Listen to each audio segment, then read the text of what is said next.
तर तुम्ही ही बुवाबाजी करतात आणि लोकांना भविष्य सांगतात, तुमच्यामध्ये दैवी सामर्थ्य असं तुमचा दावा आहे. तर ते म्हणाले की असं काहीही नाही, तुम्हाला खोटी माहिती मिळालेली आहे. परंतु म्हटलं माहिती मिळालेली खोटी नाही आहे, त्याच्यामध्ये एक पत्रकारांनी पण तुमच्याबद्दलची माहिती दिलेली आहे.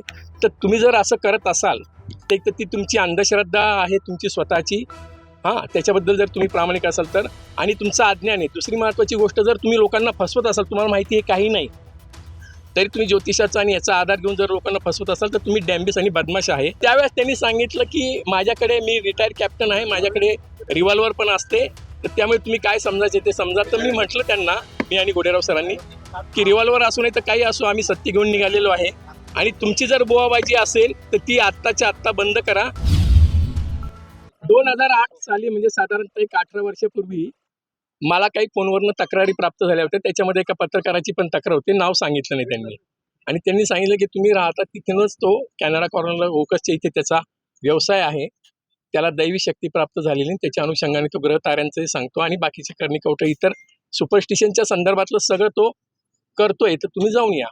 तर मी आणि प्राध्यापक सुदेश गोडेराव आम्ही दोघे जण त्याच्याकडे गेलो. त्यावेळेस तो कॅबिनमध्ये बसलेला होता आणि त्याच्यासोबत 1-2 लोकही होते. मग त्यांना सांगितलं की तुमच्या विरुद्धची तक्रार प्राप्त झालेली आहे, तर तुम्ही ही बुवाबाजी करतात आणि लोकांना भविष्य सांगतात, तुमच्यामध्ये दैवी सामर्थ्य असं तुमचा दावा आहे. तर ते म्हणाले की असं काहीही नाही, तुम्हाला खोटी माहिती मिळालेली आहे. परंतु म्हटलं माहिती मिळालेली खोटी नाही आहे, त्याच्यामध्ये एक पत्रकारांनी पण तुमच्याबद्दलची माहिती दिलेली आहे. तर तुम्ही जर असं करत असाल तर एक तर ती तुमची अंधश्रद्धा आहे तुमची स्वतःची, हां, त्याच्याबद्दल जर तुम्ही प्रामाणिक असाल तर, आणि तुमचं अज्ञान आहे. दुसरी महत्त्वाची गोष्ट, जर तुम्ही लोकांना फसवत असाल, तुम्हाला माहिती आहे काही नाही, तरी तुम्ही ज्योतिषाचा आणि याचा आधार घेऊन जर लोकांना फसवत असाल तर तुम्ही डॅम्बिस आणि बदमाश आहे. असं सांगितल्यानंतर, मी डॅम्बिस आणि बदमाश तुम्ही आहे असं सांगितल्यानंतर तो असं म्हणाला. मग त्यांनी फोन केले आणि नाशिकमधले एक 7-8 प्रतिष्ठित लोक आले, ते त्याच्या पाया पडले आणि आम्हाला प्रेशराईज करण्याचा प्रयत्न केला. मी त्यांना परत एकदा सांगेल की अंधश्रद्धा निर्मूलन समिती तुमच्यावर ऑब्जेक्शन घेईल. माझा रेकॉर्ड करतोय ना मी. तुम्ही जर आता हे बंद केलं नाही तर आम्ही तुमच्यावर ऑब्जेक्शन घेऊ आणि मीडियाला आणि पोलिसांना इथे घेऊन येऊ. तर त्यावेळेस त्यांनी सांगितलं की माझ्याकडे, मी रिटायर्ड कॅप्टन आहे, माझ्याकडे रिव्हॉल्वर पण असते, तर त्यामुळे तुम्ही काय समजायचे ते समजा. तर मी म्हटलं त्यांना, मी आणि गोडेराव सरांनी, की रिव्हॉल्वर असू नाही तर काही असो, आम्ही सत्य घेऊन निघालेलो आहे आणि तुमची जर बुवाबाजी असेल तर ती आत्ताच्या आत्ता बंद करा, नाहीतर मग आम्हाला त्याच्यात. तुमच्यावर पिस्तूल कोणी रोखली होती? नाही, ऍक्च्युली पिस्तूल नाही रोखली, त्यांनी असं सांगितलं मला की मी रिटायर कॅप्टन आहे आणि माझ्याकडे रिव्हॉल्वर आहे. पिस्तूल नाही रोखली. पिस्तूल रोखली नाही, पण सांगितलं त्यांनी, म्हणजे एक प्रकारे धमकी दिली.